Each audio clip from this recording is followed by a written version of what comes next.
nous commençons déjà le premier chapitre, qui est le premier jour de la création. Moïse dit, au commencement, Dieu créa le ciel et la terre. La terre était informe et vide. Il y avait des ténèbres à la surface de l'abîme. Et l'Esprit de Dieu se mouvait au-dessus des eaux. Dieu dit que la lumière soit, et la lumière fut.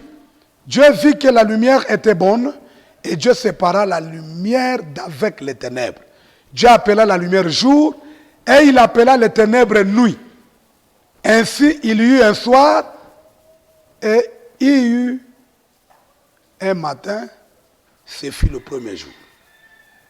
Nous allons expliquer là-dedans pourquoi Dieu commence par le soir pour terminer avec le jour. Tout ça, je vais donner. Mais nous commençons par le premier paragraphe où on dit au commencement, Dieu créa les cieux et la terre. Donc dans le premier chapitre, le premier jour de la création, nous voyons ce que Dieu a commencé avec. Dieu a commencé avec les cieux, puis il va terminer avec la terre. J'ai dit, lorsque vous lisez Moïse dans Genèse 1, il ne parle pas trop sur ce qui s'est passé dans les cieux. Il dit seulement au commencement, Dieu créa les cieux. Et puis il dit, il a créé la terre. Et il commence à parler des choses. Jusqu'au 6e jour. Mais ce qui se passe aux cieux, Moïse ne signale pas. Maintenant, ici, je suis en train de dire, quand Dieu fait exister les cieux, il est où? Il est à l'éternité. Mais quand il va faire exister la terre, Dieu ne sera plus à l'éternité. Il sera dans les cieux. Parce que, quand nous prenons notre écriture que nous avons lue là, de Psaume 16, 19, 6, on a vu Dieu sortir dans sa chambre. Or, la chambre ici équivaut à quoi? À l'éternité. Quand maintenant, il a dit que les cieux soient, il place les cieux. Ésaïe 6. Ésaïe 6. Lisez là. Ésaïe chapitre 6. Verset 1.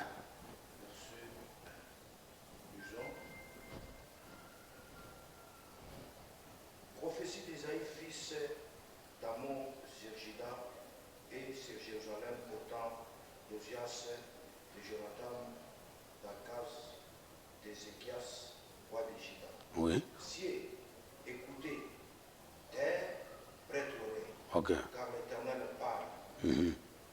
J'ai nourri et élevé des enfants, Oui. mais ils se sont révoltés contre moi. Oui. Le bœuf connaît son possesseur et l'âne la terre. C'est ça, Ésaïe 6. Ça, c'est Ésaïe. Et Ésaïe 6, ah, ok. L'année de la mort du roi Osias, j'ai vu le Seigneur assis sur un trône très élevé. Et le pas de sa robe remplit les temples. Voilà. Ésaïe voit Dieu assis sur son trône. Il le voit à quel niveau? Parce que l'Écriture va dire, quand nous continuons, l'Écriture dit, les cieux c'est le trône de Dieu. Et la terre, son marchepied. C'est-à-dire, quand Dieu a fait exister les cieux, qu'est-ce qu'il est venu placer dans les cieux? Il est venu placer le trône. Le trône, c'est une forme comme une chaise. Maintenant, Dieu va quitter ici. Il vient maintenant s'asseoir dans les cieux. Il quitte sa chambre qui est l'éternité. Et les cieux sont considérés comme le salon de Dieu. C'est quand il est ici qu'il va faire exister la terre.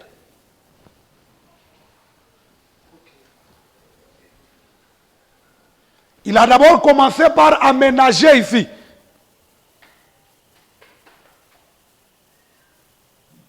Après avoir fait exister les cieux, il prend son trône, il va mettre là. Maintenant, ici, il va remplir des choses dans les cieux. Et là, Dieu va quitter maintenant sa chambre. Il viendra ici, dans les cieux, comme l'image d'un salon. Parce que c'est au salon où on va trouver le siège. Maintenant, quand il est ici, il y a des choses qu'il va commencer à faire sur la terre. Nous sommes dans le livre de Ésaïe 66. Vous voyez? Maintenant, ici, nous commençons par les cieux.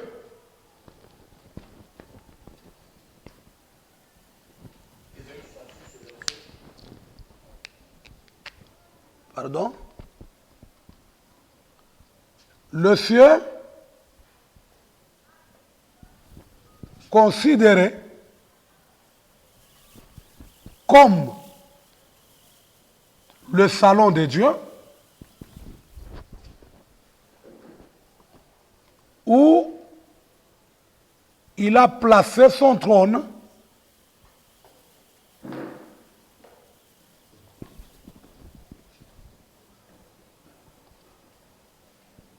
et l'éternité de Dieu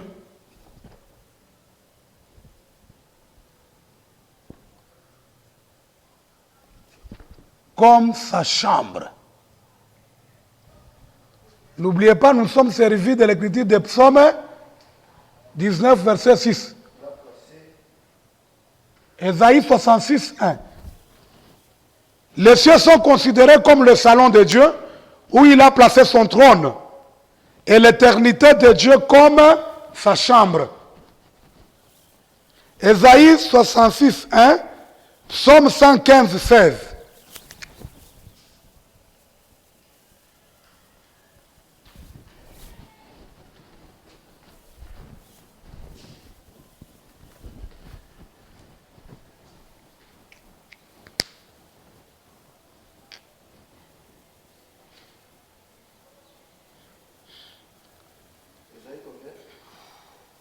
Ainsi parle l'Éternel. Oui. Le ciel est mon trône Voilà.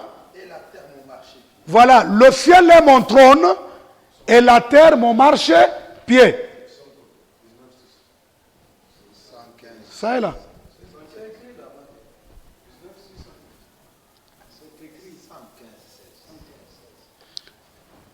Le ciel est mon trône et la terre mon marchepied. C'est-à-dire, qu'est-ce qu'il a fait dans les cieux? Il a placé son trône. Il se déplace de l'éternité vers là. Quelle maison pourriez-vous me bâtir? Oui. Et quel lien me donneriez-vous pour demain? Voilà. Donc vous allez remarquer que les cieux sont considérés comme la demeure. Donc ce que Dieu a commencé avec, il a commencé à créer sa demeure.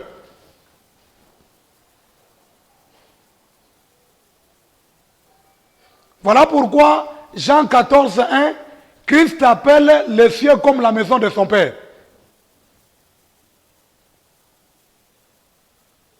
Dans Jean 14, 1, Christ appelle les cieux comme la maison de son Père. D'où Dieu a commencé par la création, il a commencé d'abord à faire exister sa demeure, là où il va demeurer, là où il va habiter. Maintenant, sur la terre, quelle est la maison que quelqu'un pourrait lui construire pour qu'il vienne y habiter? Voilà pourquoi il a d'abord commencé à fabriquer les cieux, à faire exister les cieux comme sa demeure. Néhémie 9, 6.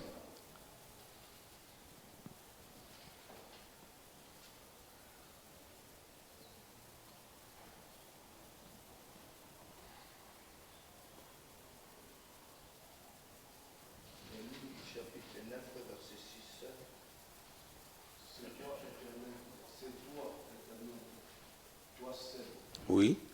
et les cieux, Voilà. et toute l'air armée, Voilà. la terre et tout ce qui est sur elle, Voilà. les mers et tout ce qui l'enferme. Tu donnes la vie à toutes ces choses, Ouais. et l'armée des cieux se prosterne devant toi. Merci. Moïse, dans Genèse 1, il dit seulement que Dieu, au commencement, il a créé les cieux. Mais Néhémie nous explique encore, il va au-delà de ce que Moïse n'a pas dit. Il dit, quand Dieu a fait les cieux, Dieu a aussi fait des créatures spirituelles, que lui appelle ça comme l'armée des cieux. Donc après avoir étendu les cieux, Dieu a équipé les cieux par les créatures spirituelles.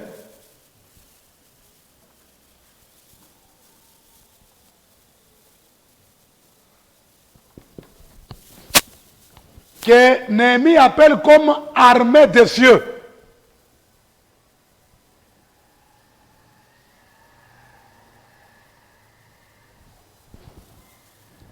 Qu'on peut appeler autrement dit les anges. Pourquoi on appelle ça armée? On n'appelle pas ça armée parce que ces créatures célestes, ils ont des fusils, et des couteaux et des épées. Armée veut dire seulement un groupe.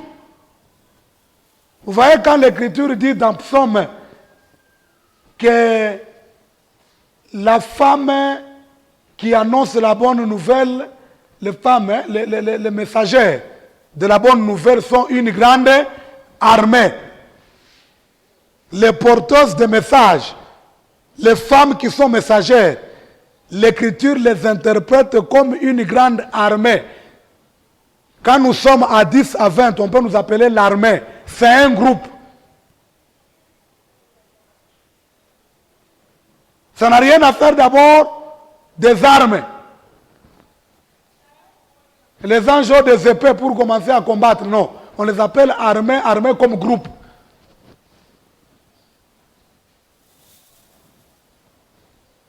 Comme un rassemblement, comme une foule.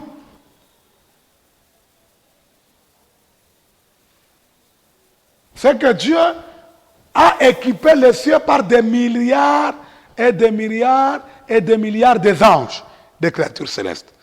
Mais Genèse 1, Moïse n'explique pas ça.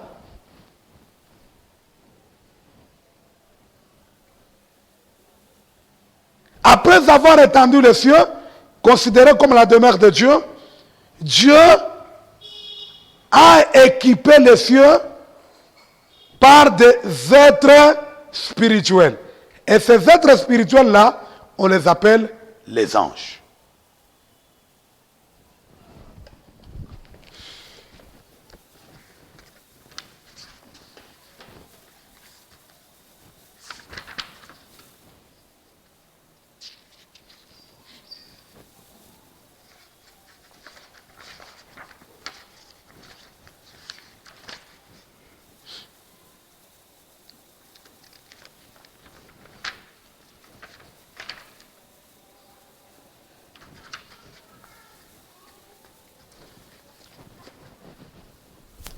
Faisons un peu l'étude de ce qui s'est passé dans les cieux.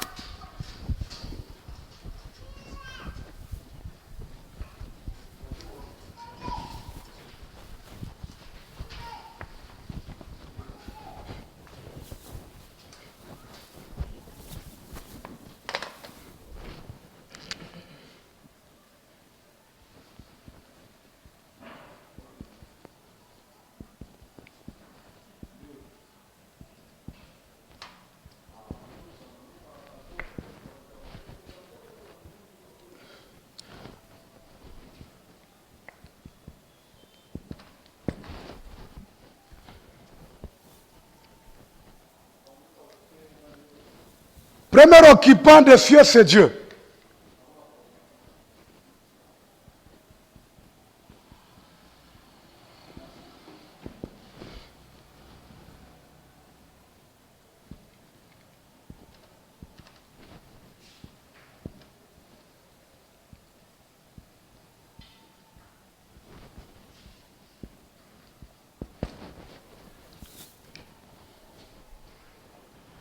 Premier occupant des cieux, c'est Dieu lui-même, que nous appelons autrement dit éternel.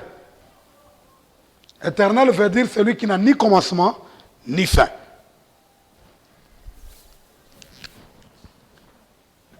Parmi ces natures, nous prenons une. Dieu qui est dans les cieux, il est esprit.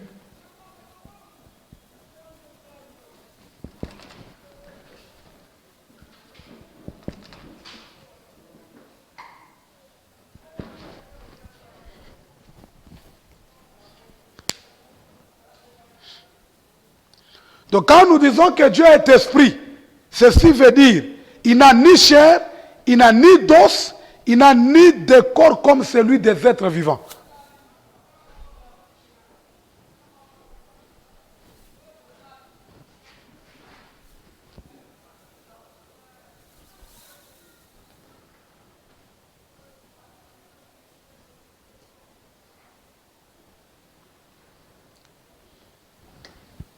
Jean 4, 24.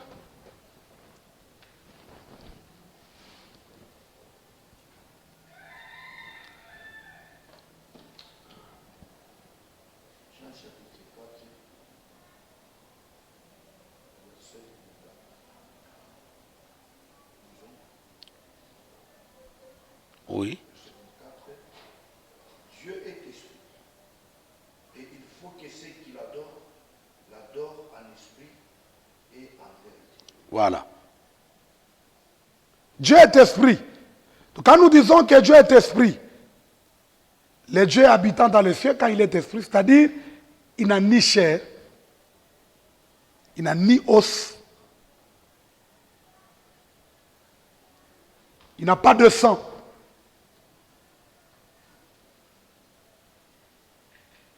Attention par rapport à la prière de notre Père, il ne faut pas oublier la notion de deux espaces. Ici, nous sommes dans le premier espace qu'on appelle les cieux. Voilà ce qu'il est dans les cieux. C'est un esprit. Pas de chair, pas d'os. Il n'a pas de corps comme semblable à celui des humains.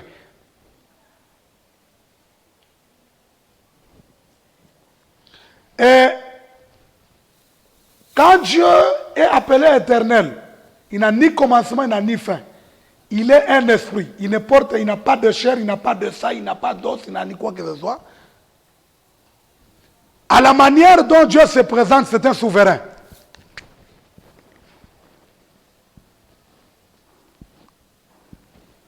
Ici, Dieu n'a pas de limite. Pas de limite.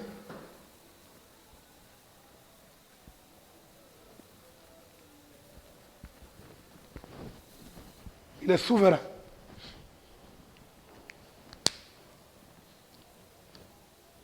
Donc, c'est lui qui est le détenteur du pouvoir suprême. Un souverain n'a pas de limite.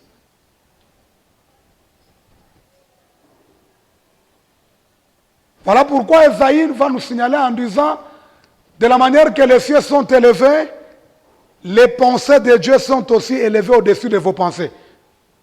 Vos voix ne sont pas ses voix. Même les méthodes que Dieu utilise pour faire ne sont pas semblables à nos méthodes. En tant que souverain, il est maître de tout. Il fait tout ce qui lui plaît. Ce n'est pas nous qui imposons notre volonté à Dieu, mais c'est la volonté de Dieu qui s'impose dans notre volonté. Il y a quelque chose aujourd'hui dans l'église qui ne marche pas bien. Certains hommes qui se prennent des prophètes, et peuvent dire que j'ai le pouvoir de voir quand je veux. Non. Quand moi je veux, Dieu peut parler. Non. Dieu n'est pas derrière notre volonté, mais c'est nous qui courons derrière la volonté de Dieu. Mais pour qu'un ministère aussi avance, une église, soit une église appartenant à Dieu, c'est Dieu qui impose sa volonté dans le ministère. Mais ce n'est pas le ministère qui impose sa volonté à Dieu. Voilà pourquoi, dans les types de prières, quand nous voulons expliquer un peu sur ce qui concerne les sortes de prières, parmi les prières, il y a ce qu'on appelle les prières de supplication. Dans la prière de supplication, c'est le serviteur, c'est l'église, c'est le ministère qui diminue sa taille. Vous voyez, qui pleure, qui descend, qui enlève tout ce qui est comme grade, qui diminue devant celui qui est souverain. Si possibilité il y a, que le souverain nous écoute. Aujourd'hui, la prière de supplication n'est plus utilisée dans l'église. Aujourd'hui, c'est seulement la prière de combat.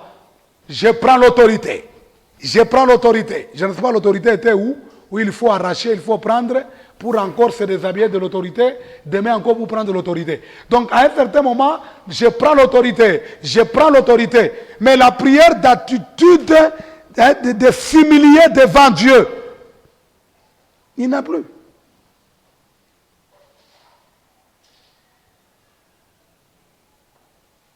Même dans nos prières, c'est comme si c'est nous qui envoyons le Saint-Esprit. Alors que c'est le Saint-Esprit qui nous envoie. Et quand on fait ça, l'assemblée acclame. Nous sommes séduits par les acclamations, mais tout en devenant infidèles à celui qui nous a établis. Si vous êtes connu comme serviteur, c'est parce que lui vous a appelé, il vous a choisi, il vous a établi. Il est dit dans Jean, chapitre 6, il est dit, n'est-ce pas moi? N'est-ce pas moi qui vous ai choisi, vous les 12?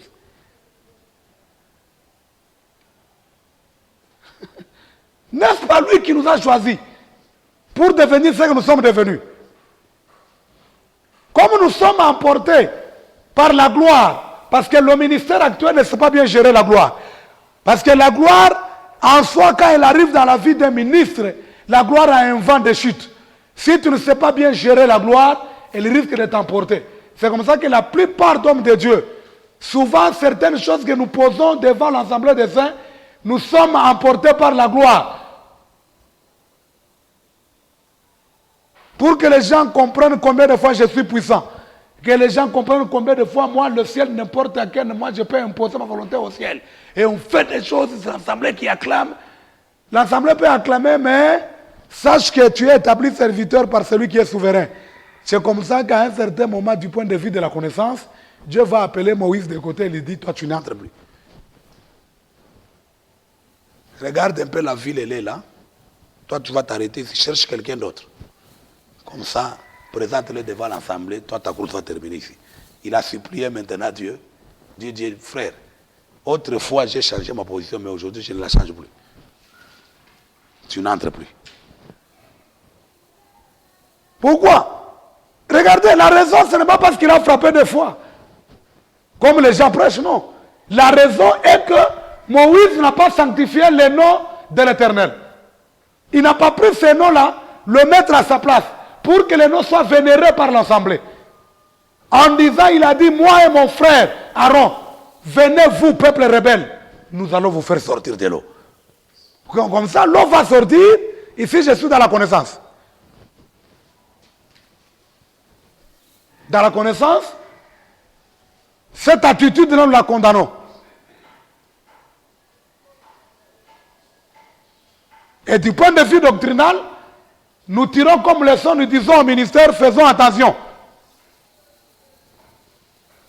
Dans la pensée prophétique et de la révélation, c'est autre chose.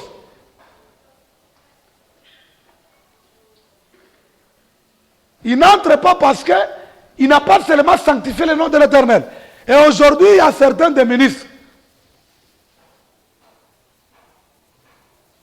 Il y a certains des ministres qui ne vont pas entrer.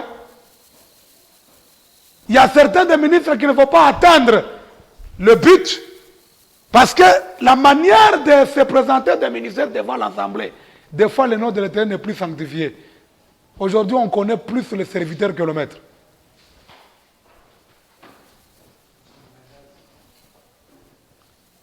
Aujourd'hui, c'est le ministère qui est trop connu. Or, l'apôtre Paul, quand il parle du ministère comme un esclave.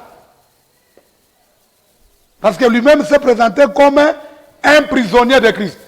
Quand vous entrez dans des textes, quand il s'appelait, dans des textes originaux, quand il s'appelait prisonnier ou serviteur, le terme utilisé c'est esclave. Vous voyez là? Mais quand il dit esclave, il n'est pas plus grand que son maître. Mais aujourd'hui, l'esclave est plus connu que Christ. Et là, ça devient dangereux.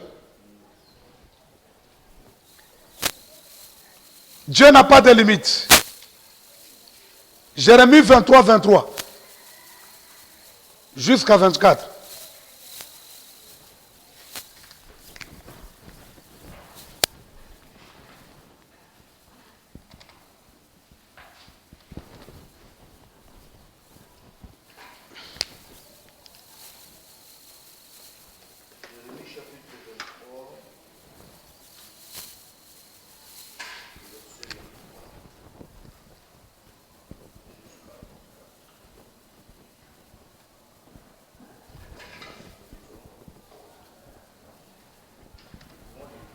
Oui. Ne suis-je pas un Dieu qui est de près, dit l'Éternel, et ne suis-je pas aussi un Dieu de loin? Quelqu'un se tiendra-t-il dans un lieu caché sans que je le voie, dit l'Éternel? Ne remplis-je pas, moi, les yeux et la terre? Voilà. Amen. Ce n'est pas moi qui ai rempli les cieux et j'ai rempli la terre. De quoi est-ce qu'il a rempli les cieux? Et de quoi, avec quoi qu'il a rempli la terre? Les cieux, il les a remplis par des êtres spirituels.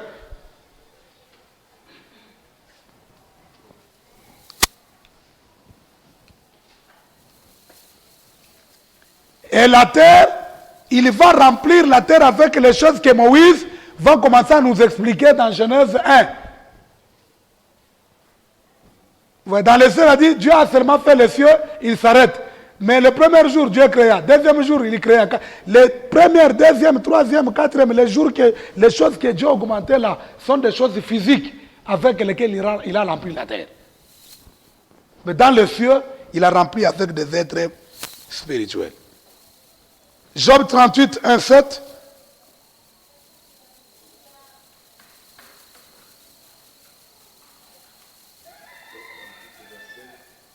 Un en 7.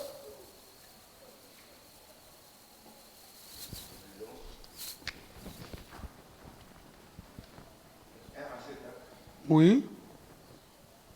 L'Éternel répondit à Job du milieu de la tempête. Oui. Qui est celui qui auspice les desseins sans intelligence, sans de rein, sans un voyant? Ça, c'est un souverain qui parle. Je t'interrogerai et tu m'instruiras. Où étais-tu quand j'ai fondé la terre? Voilà. Où est-ce que tu étais pendant que moi j'ai fondé la terre? Job 38, 1 à 7, ça est au tableau. Si tu as de l'intelligence, Oui. qui en a fixé les dimensions? Qui a fixé les dimensions de la terre? Le sais-tu? Qui a étendu sur elle les cordeaux? Est-ce que toi tu connais qui a étendu les cordeaux au-dessus de la terre? Sur quoi ses bras sont-elles appuyées? Ok? Ou qui en a posé la pierre angulaire? Qui a mis la pierre angulaire lorsque la terre elle était posée? Les étoiles du matin, Que les étoiles du matin. éclatées en chant d'allégresse. Que les étoiles du matin éclataient de quoi? En chant d'allégresse. Maintenant, ce sont les étoiles qui chantent. Et que tous les fils de Dieu poussaient des cris de joie. Uh-huh. Vous voyez? Maintenant, est-ce que les étoiles peuvent chanter? Est-ce que les étoiles ont des bouches? Mais qu'est-ce que Job appelle étoile?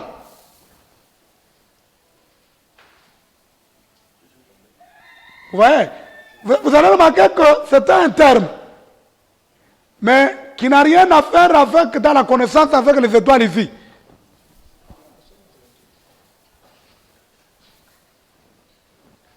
Parce que vous allez voir quelqu'un qu'on va appeler aussi étoile du matin. C'est que les étoiles ici, ça n'a rien à faire avec les étoiles ici. Mais quand Moïse parle, dans Genèse, vous allez voir qu'il s'est beaucoup attelé sur la création physique. C'est comme ça qu'avec notre cours ici de la création, nous allons dire quoi? Ce que Moïse nous présente, c'est une semaine normale.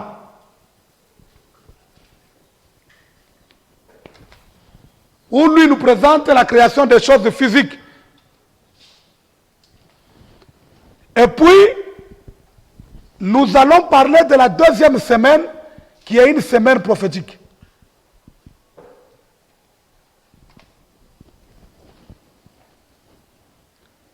Parce que cette création de la première semaine, elle sera détruite par le péché adamique.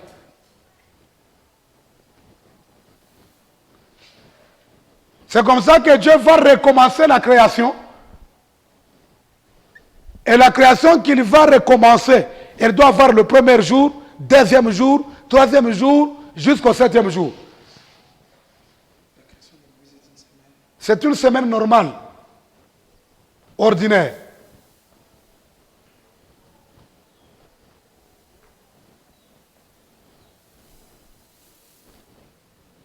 Mais qui sera considéré comme une semaine image pour nous faire entrer dans la deuxième semaine qui est la semaine spirituelle ou la semaine prophétique.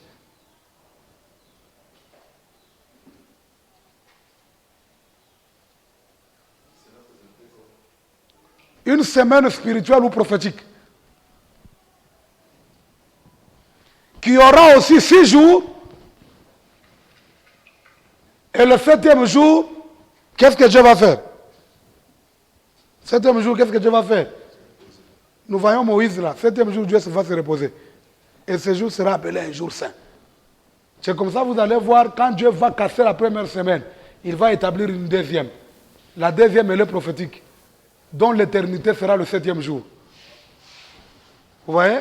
Où Dieu va se reposer, non seulement Dieu, même l'homme racheté. Parce que dans la deuxième semaine, l'homme sera aussi en repos comme Dieu.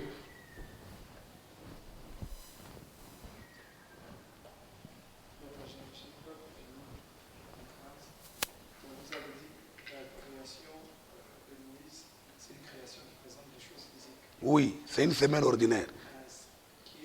Mais une semaine qui va être une image d'une autre semaine qui viendra qu'on appelle semaine spirituelle ou semaine prophétique.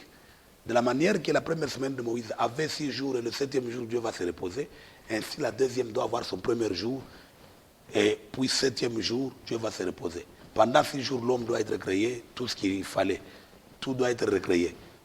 Pour maintenant aller créer le septième jour où qui va annoncer le repos de Dieu.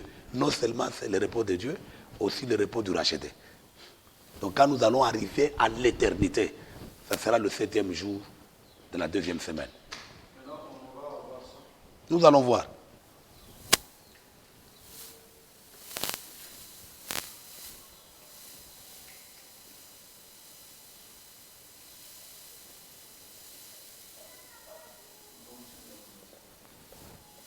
Maintenant, les êtres que Dieu va créer dans les cieux, qu'on a appelé autrement dit armée des cieux, ce que Dieu va leur priver, c'est le corps physique. Les créatures qui sont dans les cieux, Dieu ne leur donne pas le corps physique, mais il porte le corps spirituel.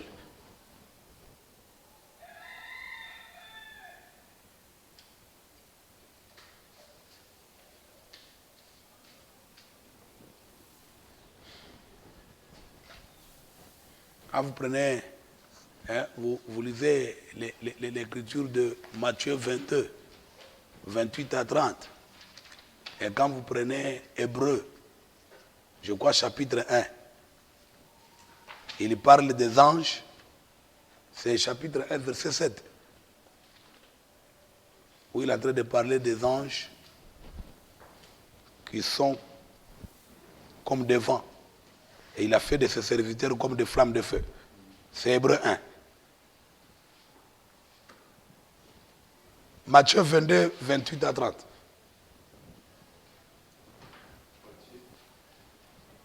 « 22, 28 à 30.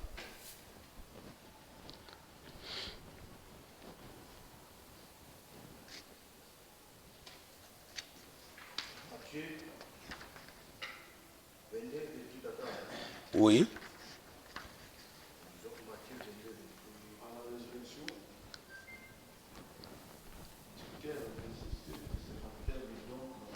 Oui.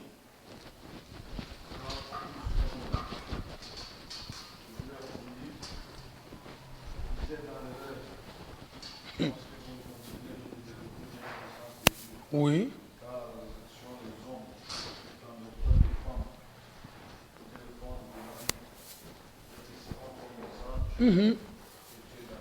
Amen. Ça, ce sont les gens qui raisonnent comme des humains. Ils posent la question au Seigneur concernant la résurrection des morts. Maintenant, ils ont parlé sur un cas qu'ils ont présenté au Seigneur. C'est le cas d'une femme qui avait 7 maris, chacun à son temps. Elle s'est mariée au premier mari, le mari est mort, la femme est restée, puis la femme a été remariée, le monsieur est mort, jusqu'au 7e époux. Maintenant, il pose la question à Jésus. Les jours de la résurrection, qu'est-ce qui va se passer alors? Cette femme appartiendra à qui? Parce que tous les 7 hommes l'ont connue comme femme. Maintenant, Christ répond à ces gens. Vous raisonnez comme des humains. Les jours de la résurrection, il n'y aura pas question de se marier, ni de prendre des femmes, vice-versa. Mais ces jours-là, les gens qui seront ressuscités porteront des corps. Ces corps-là seront des corps comme ceux des anges qui sont dans les cieux. Avec ces corps-là, on ne peut pas se marier. Pourquoi? Parce que dans ces corps, il n'y aura pas des émotions. Dans ces corps, il n'y aura pas de convoitise. Il n'y aura pas de tout ce que nous sommes en train de sentir dans ces corps. Les gens porteront le corps semblable à celui des anges. C'est quel corps? C'est le corps spirituel. C'est ce corps spirituel ici qu'on appelle le corps théophanique.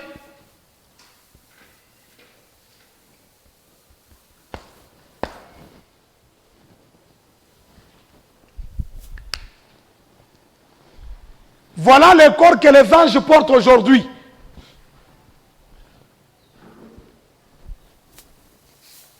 Pourquoi Dieu a créé ces êtres spirituels? La question, pourquoi Dieu a créé les êtres spirituels, ces anges?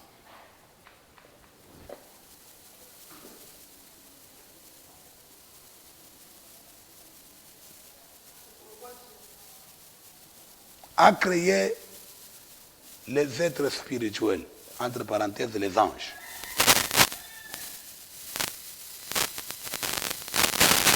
C'est pour le servir.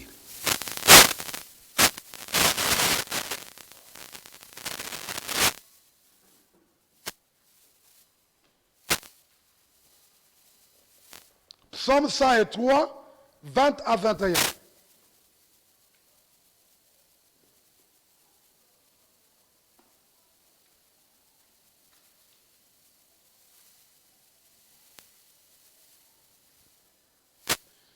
Mais une chose que je vais vous dire, ici nous sommes dans le premier espace qu'on appelle le cieux. Paul va dire plus tard, il dit, la chair et le sang n'hériteront pas.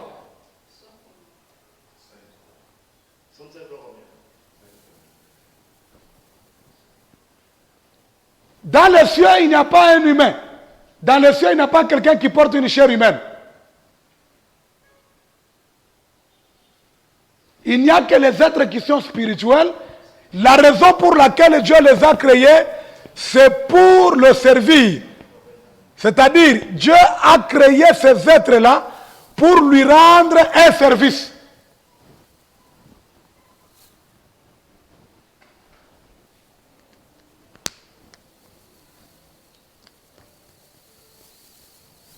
Est-ce qu'on peut lire là?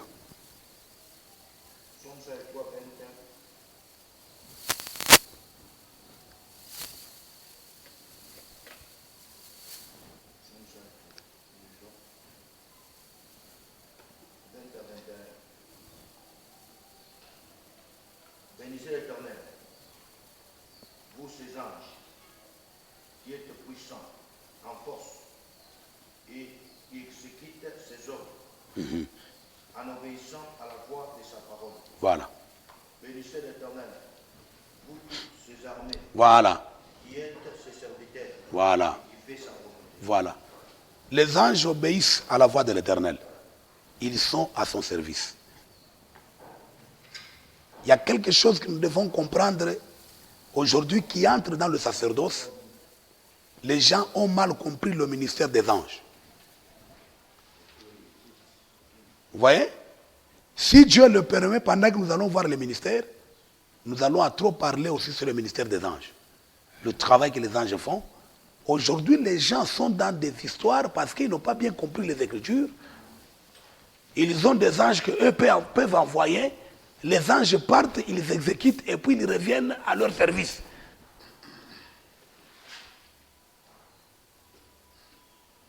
Manque de connaissances et faute de connaissances, parce qu'on dit manque de connaissances, c'est-à-dire il n'y a rien, et faute de connaissances, c'est-à-dire on peut avoir une connaissance mais erronée.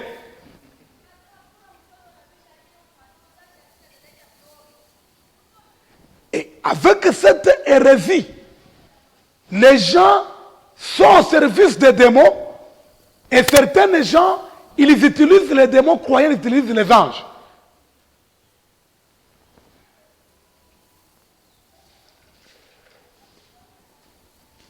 Ici, l'Écriture dit que les anges obéissent à sa voix.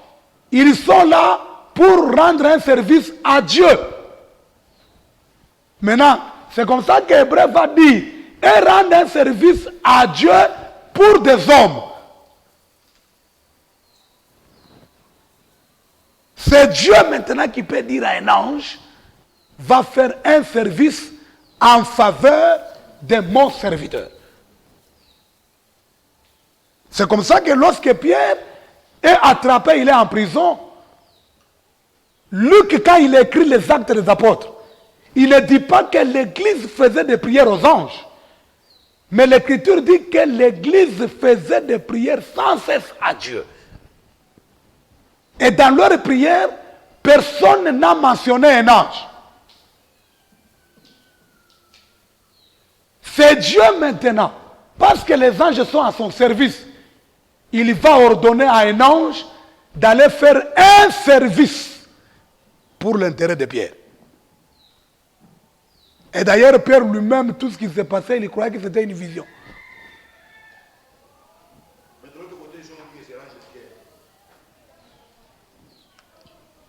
De l'autre côté, ils ont dit que ça, c'est l'ange de Pierre. Tout ça, c'est un langage. On croyait que c'était son ange. Vous voyez? Comprenez la pensée. Pendant qu'eux priaient là, vous savez que d'abord ils ont eu un problème, c'était un problème de foi. Pendant qu'eux priaient là, eux-mêmes ne croyaient pas que Dieu pouvait utiliser une méthode telle que envoyer quelqu'un pour le faire sortir. Le mot ange là de Pierre, on croyait que c'était son ange. Autrement dit, il croyait que c'était une ombre, ce n'était pas une réalité. C'est comme quelqu'un qui, nous, quand on grandissait en Swahili, c'est parce que le Bumbachi, je ne sais pas s'il dit ça. En Swahili, quand vous êtes au niveau de l'Est, si quelqu'un vient, vous voyez qu'on connaît le pasteur et le Bumbachi. Les gens ne connaissent pas qu'il est en train de partir à Goma. Vous comprenez? Maintenant, quand il arrive, il vient seulement à la surprise. Alors qu'il a pris l'avion, il est arrivé à Goma. Et il ne croyait pas qu'il allait arriver. Tout d'un coup, il frappe. Oh! Est-ce que c'est toi? Apôtre Luc. C'est ça, Swahili. Comme on est dans Goul. C'est-à-dire, on ne croyait pas que la personne, c'est comme si c'est une image.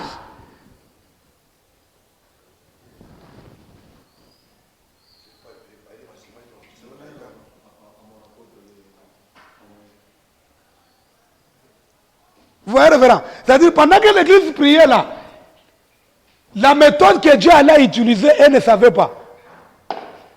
C'est comme ça que, même lorsque c'est Rhodes, hein, c'est qui le nom de la fille? Quand Rhodes était à la porte, d'abord, quand elle a vu, elle a d'abord eu peur. Parce que même l'église, dans la dimension qu'elle priait, ne croyait pas que Dieu pouvait utiliser la méthode seulement de libérer sans intervention. Et elle savait que, en tant que des humains, même si Pierre est là, Dieu peut faire une faveur pour qu'au lieu de le tuer, Dieu peut créer une circonstance, même on peut aller plaider, et ainsi de suite, Pierre peut sortir. Mais tout d'un coup, pendant qu'il priait, il voit quelqu'un. Mais dis-moi, qui a utilisé la méthode? Il est sorti comment? C'est comme ça, quand il regarde, il dit, ah! Mais annoncé en chair, c'était lui. C'est comme ça qu'on a utilisé. Ah, on croyait que c'était son ange. Ce n'est pas dire que Pierre a un ange qui est approprié à lui, qui est là pour rendre un service. Non. Il n'y a pas un ange qui est approprié à toi. Il n'y en a pas.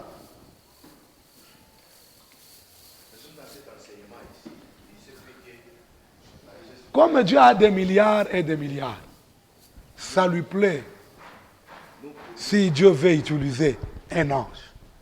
Pour nous, ce qui signifie que chaque serviteur a son ange. Alors, par rapport à ça, c'est qu'on a compris que Pierre, quand il est appelé, il avait un ange. Et quand l'ange, Dieu l'envoie pour une mission, ou soit il travaille par rapport à l'alliance ou l'appel de cette personne-là, il prend la ressemblance de cette personne. C'est là qu'il y a la magie. C'est simple de dire ça. C'est là qu'il y a un enseignement de spiritisme qui entre. C'est que l'homme n'est pas un ange qui travaille dans son ministère. Non, non. Toi, là, le Saint-Esprit, il est celui qui travaille dans votre ministère.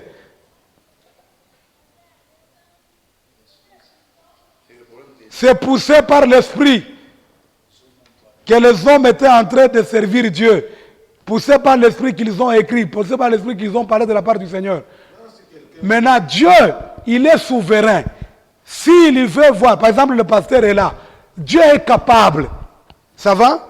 Et quand vous lisez dans le Nouveau Testament, vous allez remarquer, parce que nous allons voir ça plus tard, que vous allez remarquer que Dieu peut utiliser un homme comme un ange. C'est comme ça que quand on dit à l'ange de l'église écrit, je peux donner l'exemple, le pasteur Gaston, c'est un exemple. Il y a des gens qui voyagent. Pendant que les gens sont en train de voyager, quelqu'un descend, il ne connaît pas là où aller. Tout d'un coup, pendant qu'il est là, un monsieur peut venir, ah papa, vous êtes là, bonjour, bonjour, vous êtes bien. Vous allez où? Non, non, j'attendais quelqu'un qui pouvait m'amener. Bon. Le monsieur peut se dire, papa, allons. Vous voyez? Et il l'amène quelque part, il lui donne à manger, il y reste. Et par après, la personne dit, papa, ça peut vous aider pour le transport. Pendant que dans la poche, il avait, il dit, ah, Dieu m'a envoyé un ange. C'est une expression. Oui, ça m'est arrivé physiquement. Je voyage à une période où il n'y a pas d'avion, pas d'éclair. Alors il faut faire vraiment un capillage. On a une appuyé, un ami avec qui on a joué dans le temps. On a appuyé. Où est dans le match comme ça? À part la Michel de madame de Romain. Mais dans les jours, il y a une dame, il me dit, Nicolas, madame, moi, comme il n'était jamais arrivé ici. Quand la fille est un toto à 10 ans, qui doit voyager, mais ça dit, dit non, quand j'ai demandé, on m'a dit qu'il n'a pas encore voyagé comme ça. Tu n'as pas un coup de main, tu n'as pas d'entrée au capillage, tu n'as chou qu'à quoi pour essayer de faire. Contrôle de l'âme, mais pour tout fico, pour un toto, il fallait pas étudiant, un élève, un toto en Afrique, en couloir, d'autres en Afrique. Mais là, comment tu toques pour une gare et puis à part. Voilà. J'utilise la foi, mais on a acheté mal pour l'envoi du don. En ça, il parle à tes bras pour les temps de prêt. Mais pour l'année, dans le bas. Mais dans l'état que nous avons fait, nous avons non pas comme moi, nous tout physique. Chivujue. Minani, unafika sema pourquoi twende? Tuanza kutoka. Kisha moi je dis non, on a ule mtoto. C'est quoi? Twende. Alipokuwa ya mzee kwa kufika kutoka tu nje ya SNCC so tabu ya barrière. Fika hivi basi amtatoka mtoto. C'est le monsieur qui s'impose. Ça ce sont mes enfants. Ils doivent partir. Mais je me rends pas. Papa va te bénir. Tu vas faire un nje. J'avais payé l'argent. Puis la mot me dit bon. Chaque fois que tu voyages, Voilà. tu m'appelles à ces... Mais quand toi tu iras maintenant expliquer, tu vas dire que Dieu m'a envoyé, non? Voilà. Vous voyez, quand vous donnez cet exemple, vous me rappelez quelque chose qui m'est arrivé moi. Première fois que je suis venu à Lubumbashi. Parce que mon père, après sa mort, il nous avait laissé nous à Kalemi. Le petit frère à papa est venu à Kalemi pour nous prendre. Pendant ce temps-là, moi je devrais aller dans l'évangélisation. Moi j'ai dit, moi je ne pars pas à Lubumbashi. Vous allez. Il a pris mes petits frères, petites sœurs, il est venu avec eux. Moi, je suis resté. Quand j'ai terminé l'évangélisation, lui me dit, tu dois venir étudier à l'université. Ok, je me dis que je viendrai. Première fois, je prends le train. Je me souviens ce jour-là, on est arrivé la nuit. Mais dans mon sac, j'avais les documents de l'église. Pour dire, j'avais des hypothèses. Si les études ne tiennent pas, moi je commence l'église. J'arrive, on est arrivé vers 21h. Il fallait que mon papa, là, mon oncle paternel, vienne me récupérer à la gare. 21h, papa, avec des lampes de là, 21h, je ne vois rien. Je ne connais, maintenant que je me rappelle, je ne connais là où je peux aller. Je sors au niveau de la gare, là, vous sortez, les lampes partout. Je ne sais pas là où je vais aller. J'ai mon sac, je suis là, il n'y a personne. Pendant ce temps-là, mon oncle paternel restait, il est resté au niveau des tabac. Je ne connais pas tabac Congo. C'est maintenant que je suis en train de parler de tabac. Je ne connais pas. Pendant que moi je suis debout là, je vois un monsieur qui vient. Ah, toi tu fais quoi ici? Moi je dis non, j'attendais mon oncle paternel pour me prendre. Allons. Écoutez maintenant, regardez le mystère. Le monsieur qui me prend là, c'est mon grand frère en famille qui travaille à la SNCC, que moi je n'ai jamais connu et que lui ne me connaît pas. Il me dit comme ça, comme tu dis que tu n'as personne, allons alors chez moi à la maison, il est déjà mort, paix à son âme. Tu dors là, maintenant le matin, tu vas chercher là où tu vas aller. Mais c'est pendant que le monsieur là, il était mon grand frère en famille. Maintenant, quand on arrive à la maison, avant de dormir, il commence à me poser des questions. Ton père c'est qui? Vous êtes de quelle tribu? Pendant que je lui parle, il devient intéressant. Je cite le nom du oh, le monsieur que tu cites là, moi je vais l'appeler lui papa. Est-ce que tu connais tel à Kalemi? Oui, je connais, c'est mon grand frère. Le tel est là avec moi. Même père, même mère. Eh, je m'étonne. C'est comme ça que le matin, je n'avais pas à souffrir. Ils m'ont récupéré directement. Il était même, pendant qu'ils sont venus de Kalemi, ils ont passé nuit ici, ils ont fait 6 mois chez moi. En attendant qu'ils cherchent la maison. C'est où papa? Je me suis retrouvé plus tard, que c'était au niveau de... C'était dans camp... Quel camp? Camp assistant. Derrière la SNCC. Vous voyez comment Dieu est? Moi je dirais que Dieu m'a envoyé un ange.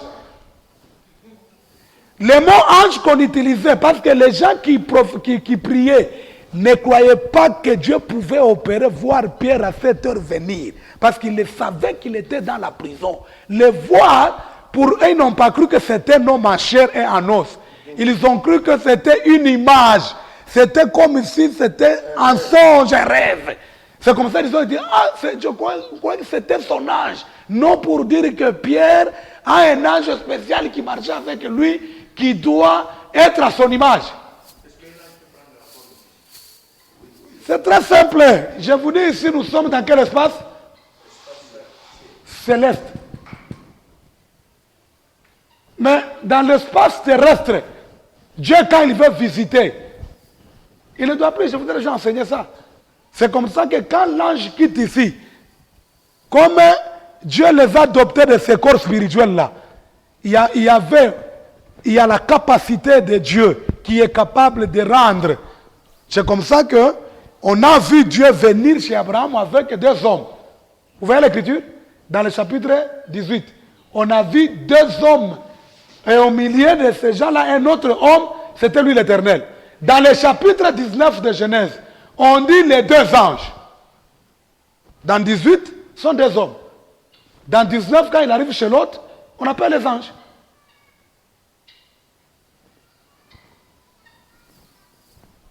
Ça, c'est par rapport à l'espace. Et je vous confirme qu'avec la lyre où vont les choses, Dieu est capable d'utiliser les anges spirituels. Je ne refuse pas, je crois à ça. Mais je vous dis encore que pendant ce moment ici, Dieu utilise plus les anges comme ministère. Parce que vous, là, vous êtes des anges.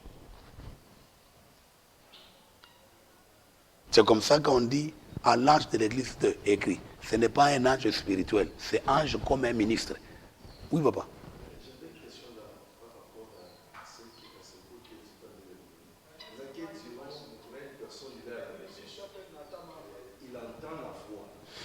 C'est comme quand il entend la voix, et je crois qu'il est dans la chambre, il est à la maison. Mais il entend textuellement ma voix. Il lui demande tellement, dis l'amour qu'à mon bébé. Et il est sorti dans sa chambre à la mise à votre place. Maman est déjà arrivé. Papa chérie. Il a mouché avec mon chambre. Ça c'est pas C'est simple, non? C'est simple. À la première dimension, nous rentrons d'abord dans l'Ancien Testament.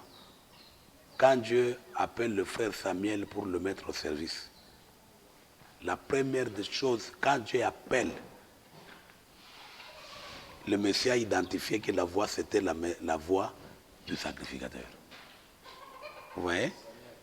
Maintenant, il a fallu, parce que ça c'est tout à fait normal, même tous les chrétiens ici, à la première dimension, quand Dieu parle, les gens voient leur père spirituel.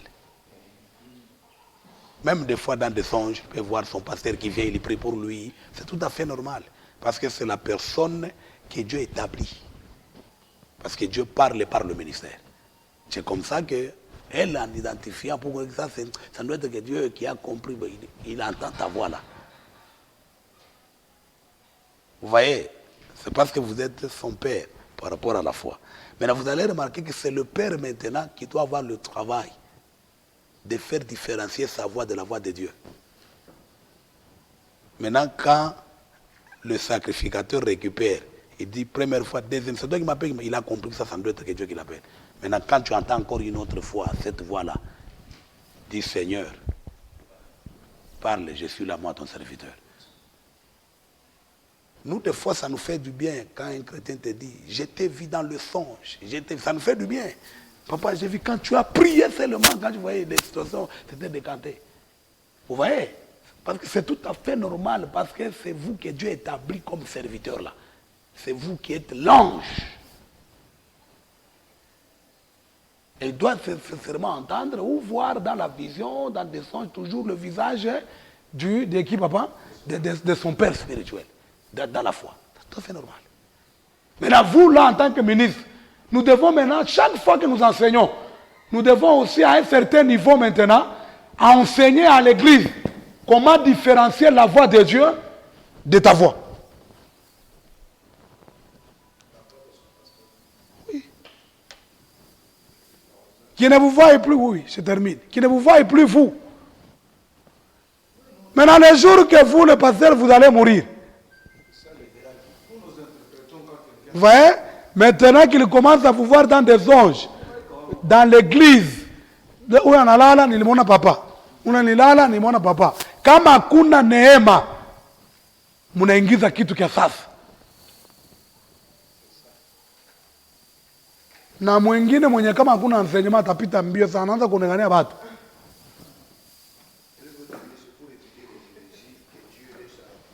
Voilà, nous devons enseigner de sorte que nous puissions amener la lumière. Que Dieu vous bénisse.